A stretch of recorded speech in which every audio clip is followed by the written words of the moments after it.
Wala pang opisyal na listahan ng Commission on Elections o COMELEC ng mga lugar na isasama sa listahan ng Areas of Concern sa Barangay at Sangguniang Kabataan Elections. Ayon kay COMELEC Chairman George Erwin Garcia, anuman ang inirekomenda ng Philippine National Police at Armed Forces of the Philippines ng mga lugar ay dadalhin pa ito sa Committee en Banc. Maaring sa Huwebes pa o sa Biyernes nila mailalabas ang listahan.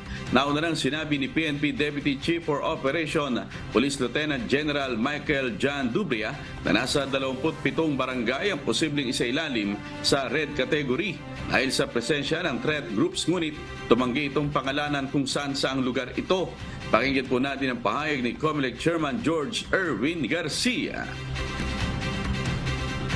Yan po ay atin pong dadalhin sa Commission en Banc at yan po ay pag-uusapan namin. Kung sakali po maisumitin nila ngayon yan, bukas po ay may en Banc ang komisyon at katapos baka po matalakay namin whether to adopt the recommendation or to reject the recommendation.